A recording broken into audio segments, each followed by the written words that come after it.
नमस्कार मित्रांनो, 2026 महिला शेतकरी वर्षे म्हणून घोषित करण्यात आलेले आहेत. मित्रांनो, याच पार्श्वभूमीवरती आत्ता महिलांसाठी मोठ्या प्रमाणात योजनेचे लाभ देण्यासाठी प्रयत्न केले जात आहेत.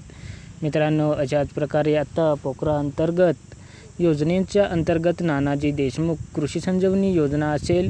योजनेच्या अंतर्गत महिला बचत गटांना देखील 24 लाख रुपयांच्या अवजारांचे बँकेचे स्थापना असतील अर्ज करण्यासाठी आवाहन करण्यात आलेले आहेत. मित्रांनो, एकंदरीत जर आपण बघितले तर या ठिकाणी राज्यातील 21 जिल्ह्यातील 7,201 पेक्षा जास्त गावांमध्ये ही योजना राबवली जात आहे. मित्रांनो, आणि गाव तिथं अवजार बँक या संकल्पनेच्या अंतर्गत पोखराच्या अंतर्गत असलेले गावांमधील महिला बचत गटांना अवजारांची व बँकेची स्थापना करण्यासाठी प्राधान्य दिले जाणार आहे. मित्रांनो, याच अनुषंगाने आता जास्तीत जास्त 60% अनुदान अर्थात एकूण प्रकल्प खर्च 60% अनुदान जास्तीत जास्त 24 लाखाची मर्यादा या ठिकाणी अनुदानासाठी देण्यात आलेले आहे. मित्रांनो, या ठिकाणी आपण जर बघितले तर उदाहरणार्थ यामध्ये 10 लाखाची जर अवजारे बँक स्थापनेची केली तर या ठिकाणी अनुदान जे आहे हे 20 लाखाच्या अवजारांची बँक स्थापनेसाठी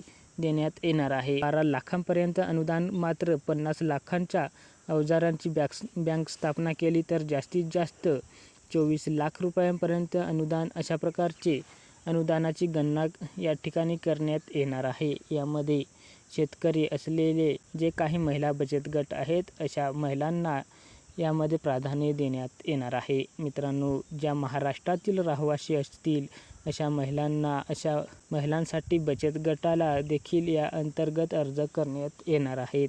मित्रांनो, यांच्यासाठी सर्वात प्रथम तुम्हाला च्या पोर्टलवरती तुमच्या बचत गटाची नोंदणी करावी लागणार आहे. आणि मित्रांनो, बचत गटाची नोंदणी कशी करायची, या अंतर्गत अर्ज कसा करायचा, यासाठी जर तुम्हाला व्हिडिओ पाहिजे असेल तर मला कॉमेंट नक्की करा. आणि जर तुमचा पोखरा अंतर्गत असलेले गावांमध्ये बचत गट असेल तर तुम्ही तुमच्या तालुके किंवा काही प्रवर्तक असतील, समन्वयक असतील, संपर्क साधून योजनेचा अर्ज करून घ्यायचा आहे. तसे मित्रांनो, याच्यासाठी आवश्यक असलेले कागदपत्र हे तुम्हाला तुमच्या माध्यमातून मिळू शकता आणि कागदपत्रांच्या आधारे तुम्ही योजनेसाठी अर्ज करू शकता. मित्रांनो, NDKSP हे पोर्टल जे आहे याच्या माध्यमातून बचत गटाची नोंदणी करून बचत गटाचा लॉगिन करून घ्यायचा आहे आणि या ठिकाणी अर्ज करायचा आहे. मित्रांनो, यासाठी 5 एप्रिल 2026 ही शेवटची तारीख देण्यात आलेली आहे. तसे मित्रांनो, या तारखेअंतर्गत अर्ज केलेल्या जे काही पात्र बचत गट आहेत यांच्यासाठी 60% जास्तीत जास्त 24 लाखापर्यंत अनुदान हे देण्यात येणार आहे.